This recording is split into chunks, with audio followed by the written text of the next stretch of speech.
So you were talking about you would feel sorry for the families that will migrate from Iran or any other country, Pakistan or India, to Dubai now. Why is that? See, the reason is that when a family is deciding to move to a new country, they think it's like they come for a vacation, they see Dubai, everything is good, they are going to the malls and restaurants. But when the reality kicks in and they see, oh, they need to work harder than when they were in their own country. And I'm sorry to because cut you off. Back in which year was it when you came? You were I came 2004. in 2004. You were a family of 5, 4. It was me, my brother, mom and dad, like 4. How much money is required for a family of 4 in 2004 to survive month to month? In 2004, we came to Dubai with around like 300,000 dirham. That time it was it was okay. It was, now it's nothing, but that time it was good. And monthly, what was your expense? Monthly, that time I was just 11 years old. I was not much concerned about the costs of livings, but we were doing good. Like we were that time, the good areas of Dubai. It was not Dubai Marina. There were no downtown. So we were in Bar Dubai. That time, Bar Dubai was a good area. And my dad's business was in Deira. So he had a real estate background. He was a developer back in Iran. So we were having a good life in Iran, so we came here for a better life, and it was good. And I mean, always happy for that, and I always thanks my father for that. He took a risk. He had a very good career in Iran. So then, when 2008 the crisis happened, so he could just endure the like all the costs for just 2 years. Then he had to travel. Then we had some issues. Just to make it short, from 2010 to 2020, almost we had a difficult time. So we had to just money management. I learned during this time from my mom. You had to move from Bur Dubai to Ta'awan area. From Bar Dubai, we moved to Al Ta'awan. So let's talk about Al Ta'awan. What is it? What is a life? What is the? This is your game because you you basically took care of the cost and everything. So, as an individual living in Sharjah, working in Dubai, I presume, how much do you need to save or earn to be surviving? See, that time because my mother also, she was a real estate agent back then. She was very successful. She was once a top seller of District 1 villas. So very successful that time. So I had to go to the office, me and my mother in the same car. We used to go together from Sharjah. And like it was taking me, we used to go to Sheikh Zayed Road Financial Center metro station. And from there I used to take a metro. Then I used to just, but the mentality I had, it was that I never ever like to borrow money from my family, even though like I was not showing. I was even my mother didn't know about it, that I was managing the cost like with 10 to 15 dirham for the food and 10 to 12 dirham for the metro card. See, it is possible to just live with 30 to 40 dirham per day if you are living in Sharjah and working in Dubai. How? See, you can go with the metro, you can go with the bus. Forget about taxi. That was a luxury to us. You know. And what about food?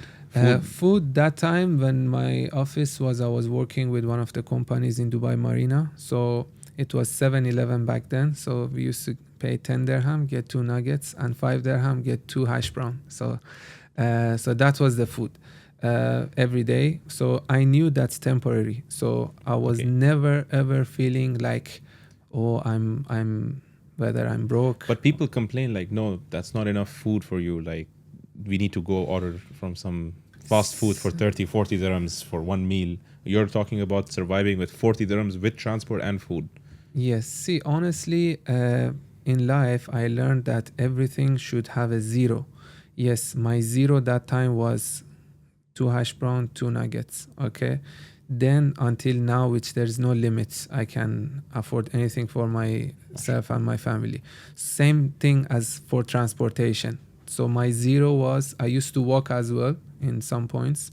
My zero was walking, metro, bus. Now, so I have the car, I have a choice to buy whatever car I want. So if someone moves into Dubai with start with zero, start with minimum. what, let's assume that someone smart moves to Dubai with 10,000 dirhams in their pocket. They have 3 to 4 months to survive. What should they do in order to get a job and in order to live? What would you do if you were in their place today? If I was coming to Dubai with just 10,000 in my pocket, what I would do is my mentality would be on survival mode. So again, I'll go back to the zeros. So no taxi. I mean, no fancy foods whatsoever. For everyone is different. But I would provide minimum for myself. Like I would walk as much as I can. I would use bus. I would wait, no problem. And what about finding a job? Before I started real estate, I was a personal trainer. Before that, I used to buy rings and sell.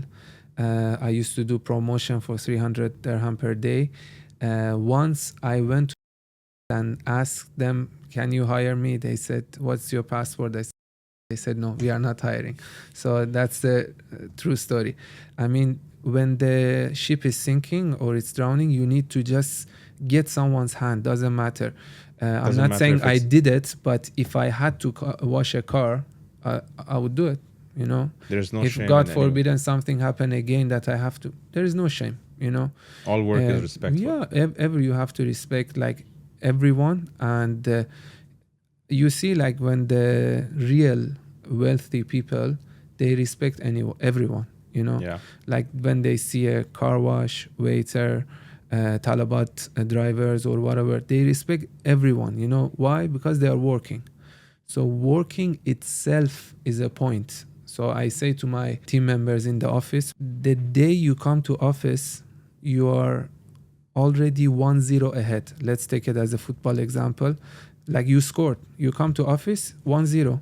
You call clients, you like do your follow-ups 2-0. You do your viewings 3-0. So this is something that, okay, you close a deal 4-0. It's not something that, because once you do your best, this is what I learned, like no matter what, no nationality. To be a good sales, I'll tell you in real estate. This is real life example. I know agents in Dubai, which he's 16 years old. He's a specialist in downtown. I mean, now he's 17, 18, I think, but that time I met him, he was 16. You know, my mom was, I think, 55. She was agent, so she was working very good. She didn't know much English, and she was just working, you know, she was just working hard, like doing her call, doing the viewing, and you know, people who are, I know some agents who are 70 years old. Correct. You know, in Dubai.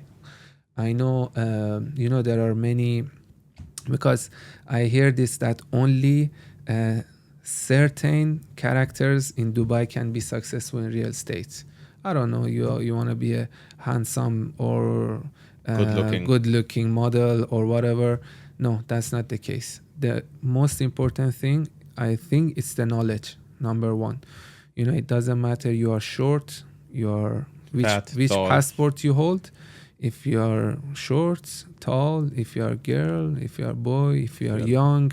Some clients, they prefer to work with mature men, mature women. Some are coming here to have fun. Some are here for the knowledge. So they say like God gives everyone their portion. So this is not something to look at someone and say he's making more than me, or no.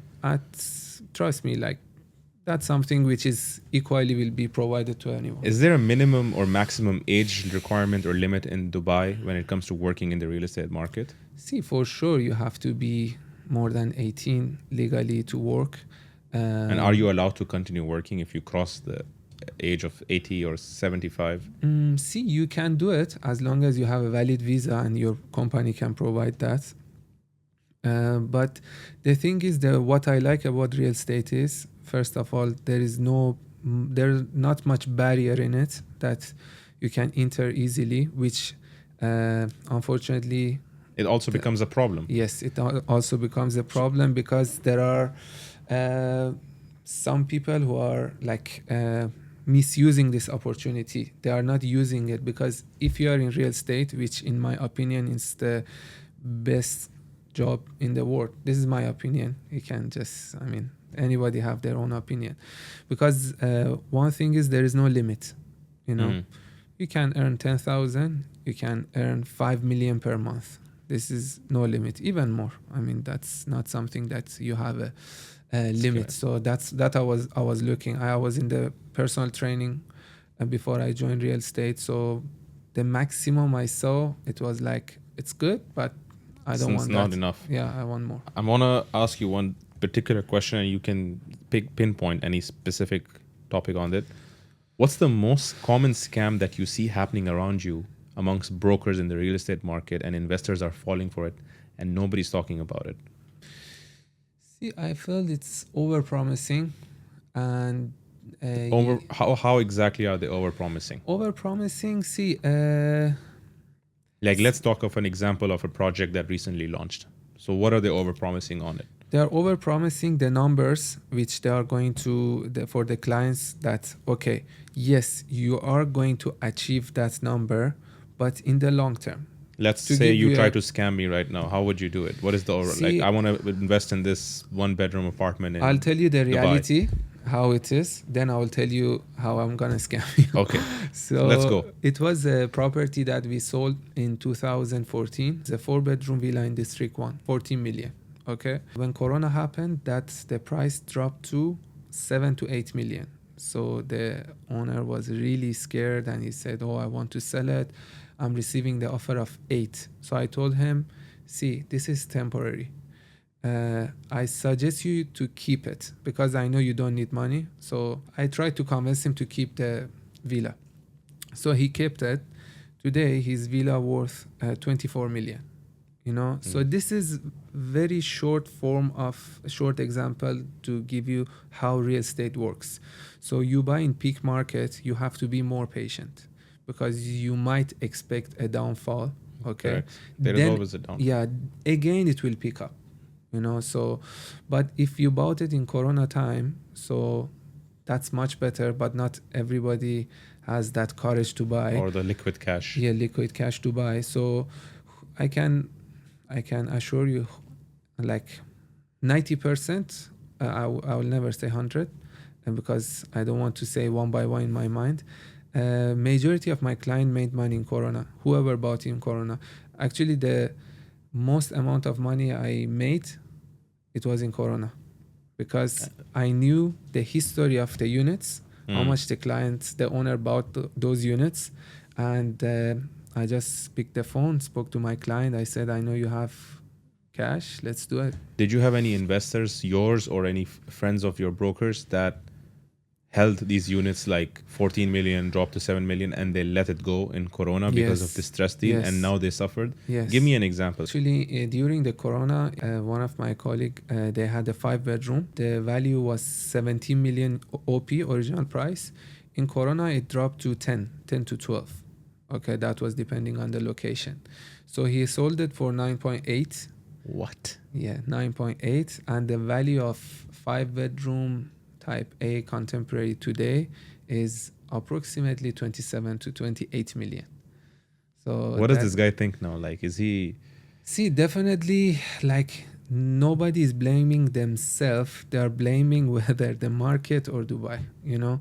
But I guess if you have a broker with you and you listen to the broker who has the knowledge. Yes. See, the most important thing that you should know the history of that area or Dubai itself. See, before you promote something, you should know what you are talking about. You know, Yeah.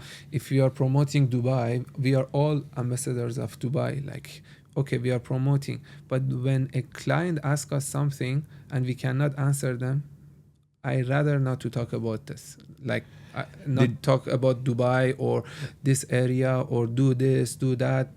When you don't have enough information, why you are just promoting it? Recently, you saw the news of Golden Visa for 100,000 dirham. Yes. Yeah, I like immediately I knew it's fake, because I was eligible in 2 ways to get Golden Visa. One was for my degree. Which major? I have a MBA master degree of marketing. and I have properties as well. So I was eligible to get either, like any of them. When I read this news and I heard in the different media outlets, some people, like, in one day, I think they said it's fake, right? Yeah. In one day, you know how many videos I saw that they're promoting it? Like a guy sitting in Australia promoting this to the clients No to come way. and buy and get some commission, of No course, way. from some agents. Yeah, I have this video. I mean, it's in Farsi. Um, it's saying, yeah, it's a new thing. Go invest in this coin and you will get the visa. No way. Yeah, and my client said, should I invest? And I was like, So how do you source check such an information? How do you verify? see, of course, when a new information comes, the most valid source is land department. So And land department didn't make any such when comment. land department didn't confirm it, so, and did not put it on the websites, and you know there are different like valid websites or valid pages that you can see, but when you see in one day everybody is talking about it, nobody's waiting, nobody's cross-checking, just want to see. I don't like this false promoting also. Yeah. You know, it works opposite. You know, we all know how good Dubai is: safety, no tax, you know, many things, we all know about it.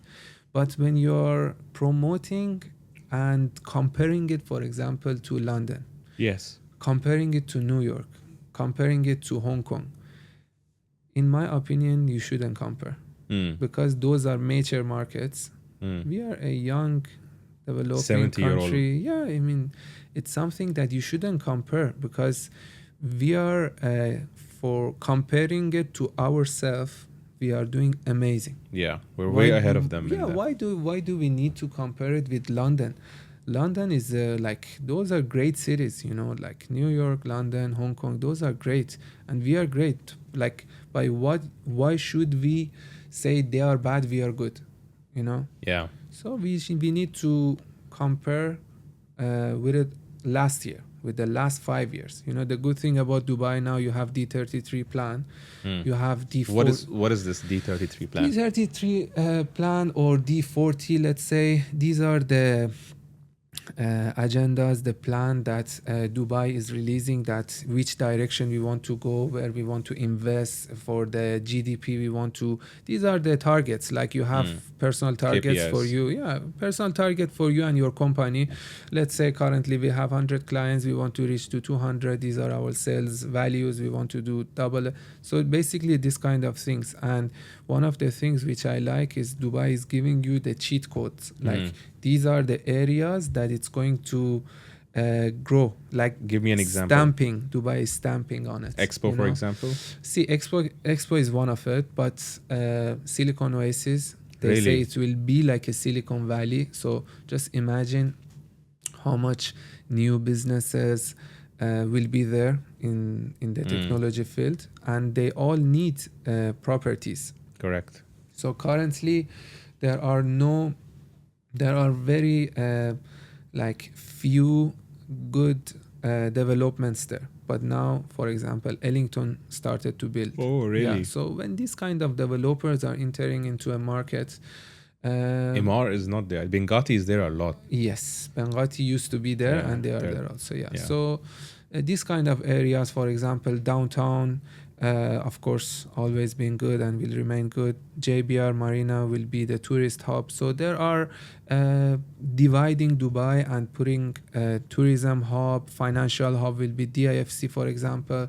And so I suggest to all the investors, yes, it's good to trust your agent, but if you are investing even 1 million, you know how much people are investing. Correct. Like 10, 20, 50, 100. You know, we are building portfolios for our clients which reach up to 100 and even more. And I'm sure like many other agents are crossing these numbers also. So it's good to rely on the agent, but it's good to know also those things. You know, me personally, in my company, I know, I have a marketing girl that she's doing anything. I teach her everything mostly, like do this, do this, do that. She knew, but You polished it. yeah, Yeah. I polished it. I was doing the admin job, like I learned how to do the admin job, and even agent whatsoever, like even to be an accountant, to be a PRO. Hmm. What I mean is, if you want to run a company or if you want to invest, you have to know basics. I'm not pro in any of them, but you have to know You have to basics. know a little bit. When my admin is telling me I tried to do this but it didn't happen, I'm like, no, you have to do this way. Yeah. Or if the marketing girl, she's saying, "Lo, I tried to post it but it didn't happen," I'm saying, no, you have to try this option. Or websites. When you're hiring someone in your company, what is the main criteria that you look at? When I hire someone in my company, the first thing is how long they are planning to stay in Dubai. This is the first thing. And how long, it doesn't matter how long they want to stay in my company, because that depends to me, how good I teach them, how good I train them. So, but the most important thing is I look at the character. If And I how do you judge that in an interview? See, if I know the person already is coming through a connection or is a friend, I just know their character, which are basics. You need to know the basics. But if I don't know them at all, so of course there are grace periods, 2 to 3 months. I'm giving that time, and during these times, I will just test them with different things, like to see the character, how patient they are, how long term they are looking at their life, because some people They want to make a quick buck. quick money, and this is even to me, if there is an agent which earns a lot of money and he wants to start work with our company, and he has like not good character, I would not hire him, because I don't want drama. There are many portals that are now coming up in the market that is trying to sever the connection between brokers and investors. AI agents are popping up. What is your opinion on this? Do you think agents are going to lose their job in Dubai because of these portals and because of these AI coming in? In my opinion, there are agents who are going to lose their job because of this threats, let's say. See, there are companies that are actually, their business model is to remove agents from the job, so they are creating applications, websites, even top developers, they are making a website for the secondary deals, so to remove the agents for the buyer seller to. So this is one. Tokenization is making the like many new buyers are coming to the market without the need of agents, so this is another one. Third one, I know applications and startups which are directly targeting agents to make the buyer and developer direct, and they get certain commissions. So this is not something to actually, you cannot unsee that, you have to know. So how will an agent survive this? In my opinion, you have to be client based. What I mean is to give the service to your clients that he doesn't prefer to leave you for the certain amount of commission. I'll give you an example.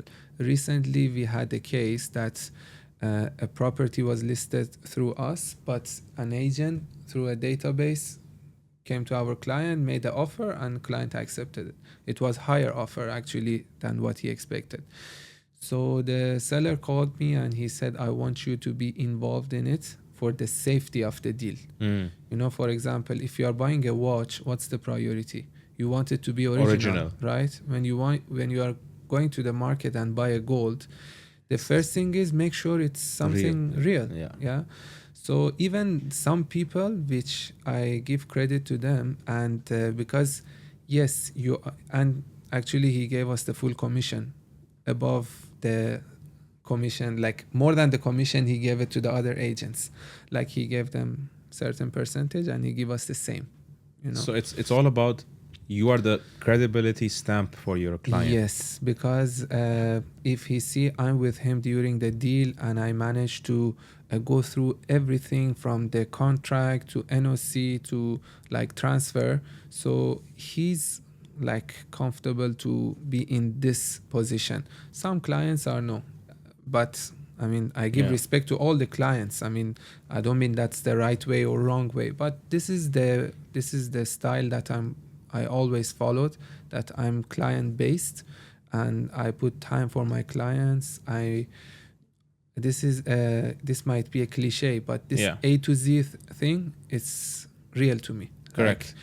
Like, most of them are not here. Yeah. Okay. So once they are here, we spend time together.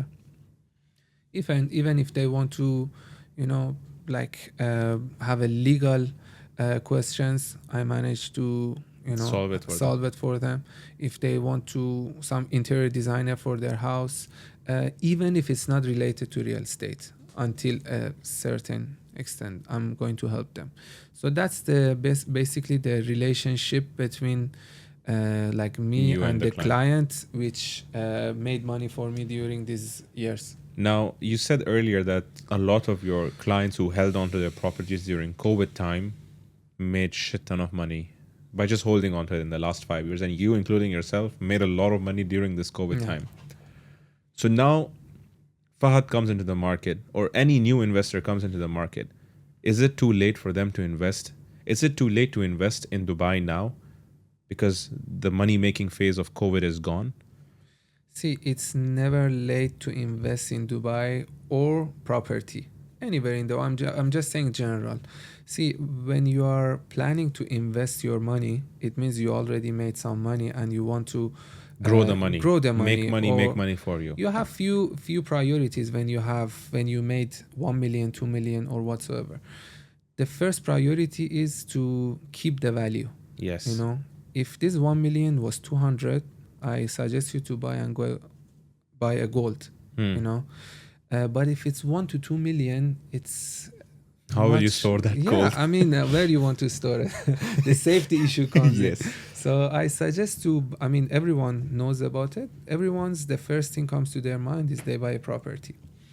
So to buy that property, of course, before that, I'll talk to you. What's your first, you want to live or you want to rent it or you want to whatsoever. Once we're done with this stage of, like talking about your preferences, then we look for what is the best deal in the market. Whether it's a distressed deal floating around, or we will choose a community that we concluded that we want to buy in certain community. So in that community, we will look for the last properties sold, and based on that price, we are going to offer, of course, a bit more because you can't sell with the same price. We need to buy near that last transacted price. Okay, so it's like you can go to the market and say, I used to buy gold for 10 grams, 4,200, let's say today price. I used to buy for 2,000. You can't, this is not the market will not accept it. In conclusion, it's not about the time. It's about the price of what you are buying. Let's say in that specific community, you need to make sure you are buying the best deal. That's all. Kickbacks and how agents are giving commission to their investors. Some agents have the opinion that no, this is the right way of doing business. Business is business. And if I have to share my commission, fuck it. To win the deal, I will share it. Is it unethical for an investor to ask for a kickback and an agent to give the kickback? I'm in Dubai for 20 years. I'm in real estate for now almost 14 years. And I'm educated. Why should I sell myself short and just act cheap and give discounts? This is not a discount actually.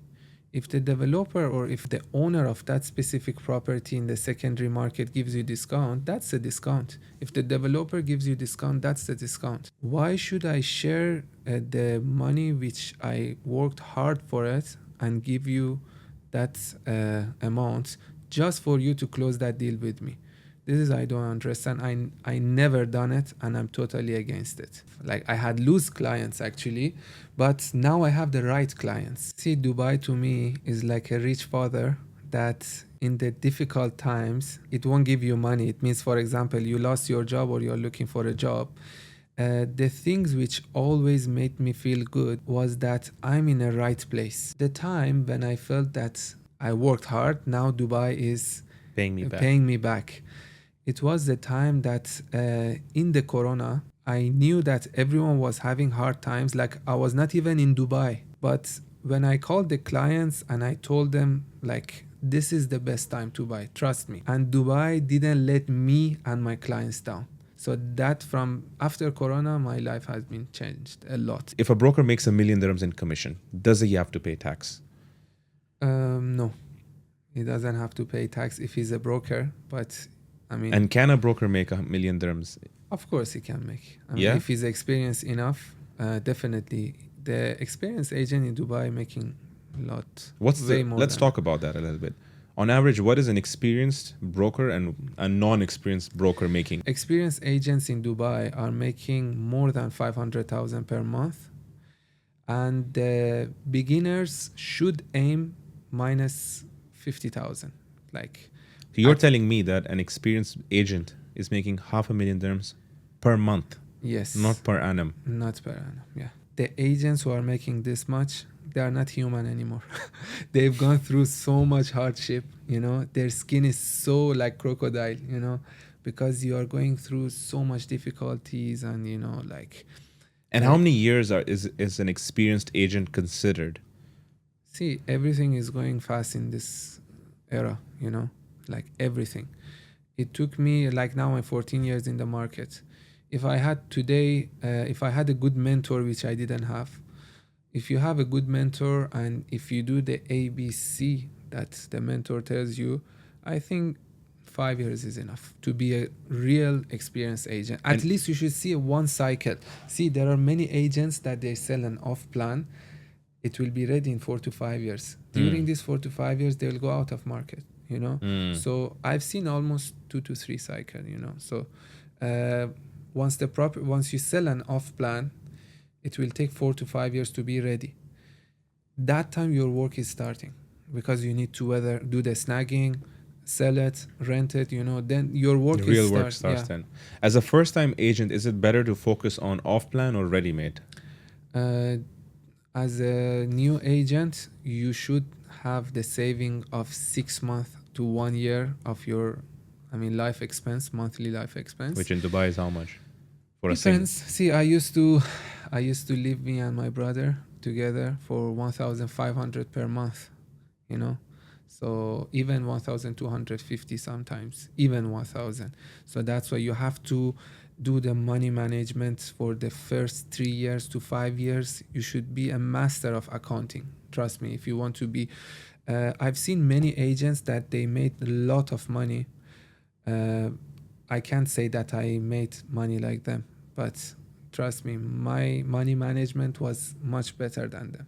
Whether they are out of market now or they are struggling. You know? So there's a saying, if all the money in the world was distributed amongst the rich and the poor and everyone had exactly the same amount of money, it would fall back in the exact same place. Exactly. So, but you need to learn this process, you know. Until today, even when I buy a bottle of water, I record that, you know. I log it. Everything. I log everything. Even if I go to grocery, I buy anything. So you need to know how much you are spending first, you know. Then you need to aim for your monthly targets or monthly income. Let's say you are living on 5,000 per month. You are living on 10,000 per month. So what amount of saving can you make if you start logging every transaction of yours? See, I would say if you are logging every transaction, if your monthly expense is 5,000 and you close a deal for 10 to 15,000. So first of all, you should know this 5,000 that is your expense, what you are doing with that. You know, of course, 50% of that you will go to your utility bills, will go to your rent, food, transportation. For sure, you should have fun. You need to go to restaurants or whatever activity you want. Unless you're an experienced agent, you have no life. You are you are lifeless, yeah. So you need to invest You need invest or savings. It can be both. What I mean is just buy 1 gram, 2 gram gold, whatever you can. Just buy and keep it. If you can, just 5,000 is your monthly expense. Just try to give 100 dirham monthly charity. That will make you feel rich. Because you see other people that are happy, and so this is something that I'd say 50% can go to your utility bills, rents, overall expense. The rest of them you can just prioritize, which is your saving, charity, or support to others, your family. The priority of support is your family first, of course, then others. Why are a lot of agents in Dubai into the flex culture of showing off money, cars, and luxury watches? See, there are not only agents, there are other businesses as well. So I remember my father was saying 2004 when we came here, he used to always tell me, I was 11 years old, but he used to always say that Dubai, if you want to be successful, don't show off. Just work and just stay away from these flashy things. Even if you want to buy it for yourself. Don't buy to show it off. Because if you buy a Lamborghini and you want other people to see you, the next day the pink Lamborghini will come up and you'll say, oh, all the attentions are there. So then you buy that pink Lamborghini, then another Gold. Lamborghini will come with 2 plate number, then you are done. Then you'll go depressed. So that's I learned that in Dubai, showing off, the reason many people show off in Dubai because they use it as a tool to grab clients, to show we are successful. But me and you, we are here for a long time. We know most of whether the cars, watches and all this, even though if it's real, even though if they made the money, to me intention is important. Correct. If the intention is right, if the guy, his character is good, I as a client, I prefer to go with him. Yeah. Not to show off with the watch, with the car, with different things, to just grab the attention of the clients. This is totally, to me, I don't like that way. Is it better to invest your money in a 3-digit or 2-digit number plate or a 1 studio apartment? See, people made a lot of money. Yeah. Who invest in 2 or 3 digits plate numbers. I've seen 3 digits appreciate by 200, 300,000 in a very, very short period of time. Exactly.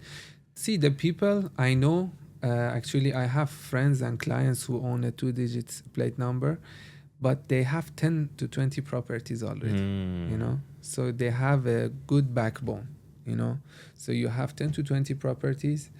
Then they are buying plates or SIM cards, These are the extras. These are the, add-ons, that they are just buying and they are keeping. After 4 years, somebody calling them, we are buying it. They're tripling their money, or they're making a lot of money on those. So this is not something that you think that the plate number will make you rich. Yeah. This mentality that if I buy this, it will make me rich.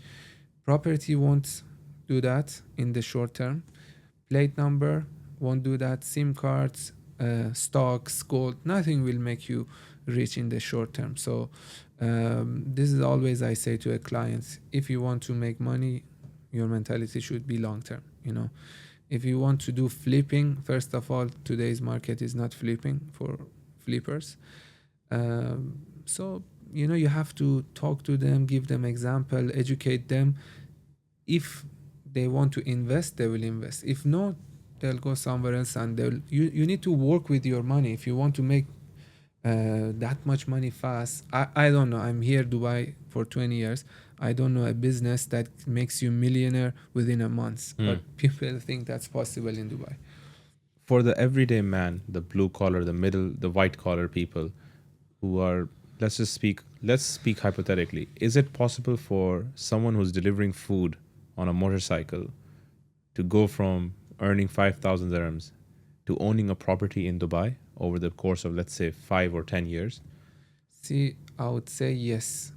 And how exactly? Break it down. I'll break it down for you. Even here, the good thing about here, uh, the starter of people who are coming to Dubai, let's say it's talabat or delivery drivers, then it's taxi, then it's security of the building, whether car wash. I don't want to just name Yeah, it yeah, one by one, yeah. but Just these an are, average. yes. So see, once this, whether you come from the any background, your background is not important. If you are if you are planning to stay long term in Dubai, which is 10 to 20 years, and you're starting as a driver, delivery driver or taxi, of course you need to spend 3 to 5 years on that job to make some backup for yourself. Then you can go and be a security or a car wash or whatever, to give you more salary. Then for 2 to 3 years, then you need to go in sales. Sales in is that step for every person, which will give you a bit jump, Hmm. because once that percentage comes, you are doing your best.